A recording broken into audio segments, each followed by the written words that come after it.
So you try it tonight. Try it with anything in this world. The unmarried, if you desire to be married, what symbol in the world would imply that you are married?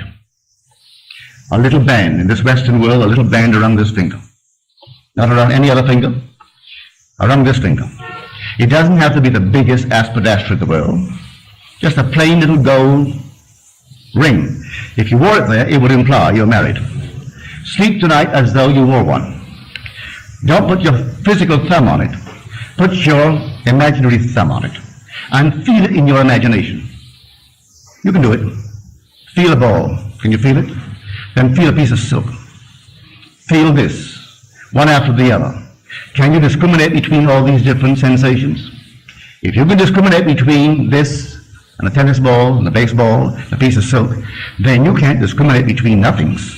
They must exist, though unseen by your eyes, they still must exist. So if I can discriminate between these unseen objects, these objects, though unseen, must be real. Well, now take that and put it there. But feel when you wear it that you are proud of the one who put it there. You don't have to see what he looks like. When it's put there, you'll be proud of his name, to bear it, and you'll be proud of him. Just put it there. You know why I know that? My wife did it. She did it. Actually, she did it. One day she was in the presence of a so-called sensitive. And this one said to her, "Why did you take off your wedding ring?" She said, "I am not married." "Oh," she said, "don't fool me. You took off your wedding ring." She said, "But I'm not married." She said, "I'll even tell you his name." And she started off with never. She didn't quite get it, but she was coming very, very close to it. She was actually sensing what my wife in consciousness was feeling.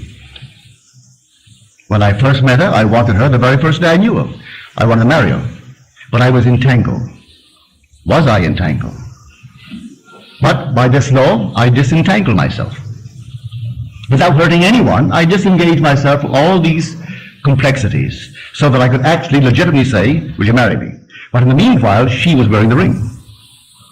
I hadn't yet put it there, but she allowed me to put it there and slept as though I had put it there. So I tell you, unmarried ladies, if you desire to be married, maybe you don't. If you do, that's the way to do it. And you'll come out of the nowhere. You don't have to go and buy anyone or try to meet the right people. Usually when you try to meet the right one, he's always the wrong one. So don't go searching. Those who go searching for love only make manifest their own lovelessness. And the loveless never find love. Only the loving find love, and they never have to seek for it. So you fall in love, you don't have to seek for it. You draw them. They come to you. So here, this is the power of which I speak.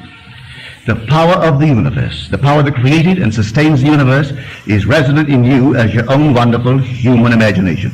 That's God. Don't forget it. I know it's difficult when man has been trained to believe in an external God. And he goes to church and gets on his knees and he prays to an external God.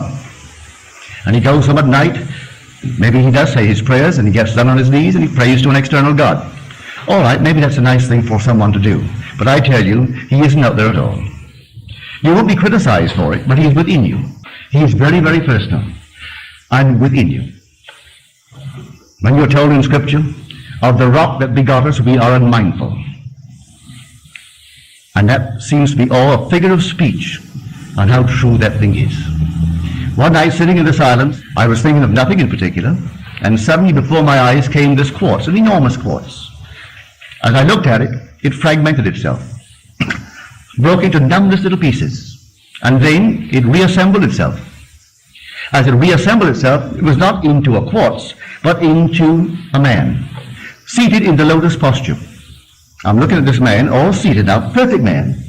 As I looked at him, I'm looking at myself.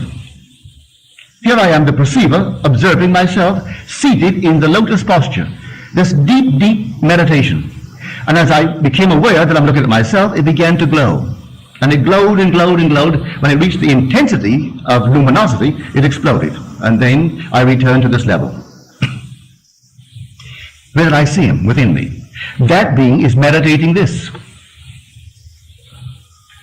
This is but a projection of itself. in the world. And when he wakes within me, completely wakes, I am he. God actually became me, that I may become God. And he's put me through all the paces, allowing me to make all the mistakes, to make a monster like the things that I talked about earlier. I made that, and I made a lovely one. And he allows it in his meditation. He is the dreamer in me.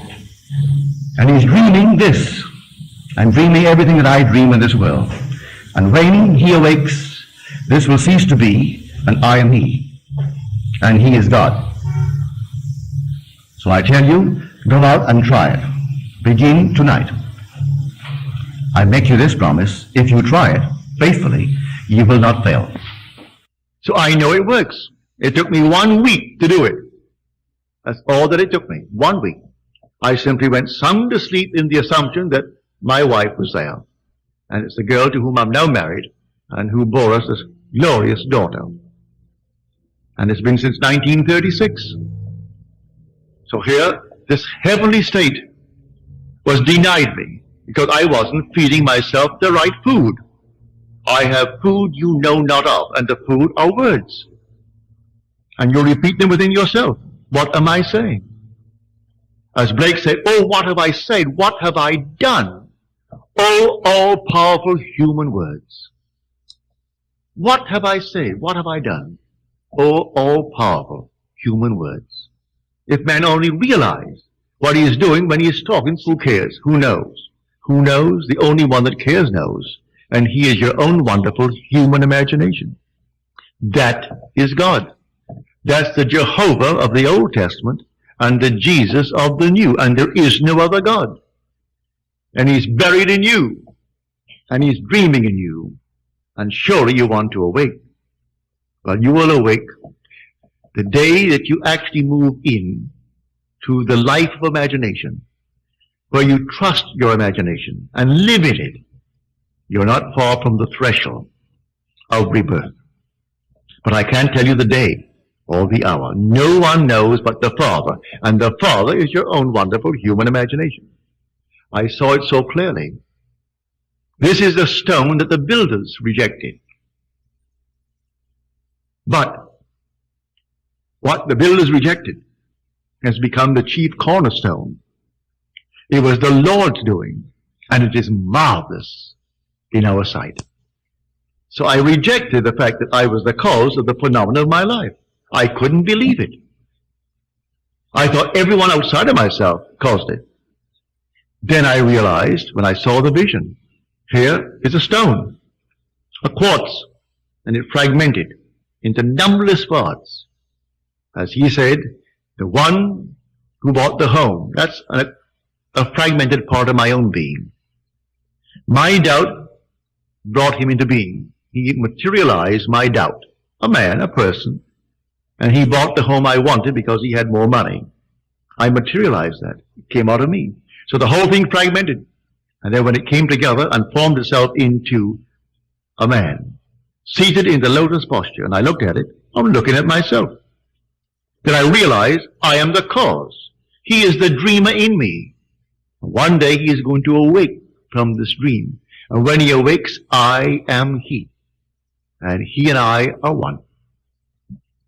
This is the story I am trying to tell the whole vast world. Because I know it's true, and the day will come, you will know it's true. There is no other God than your own wonderful human imagination. I still would invite you, although I've told you to do it yourself, I still invite you, if you feel uneasy about it, to ask of me. For in the end, may I tell you, we are one.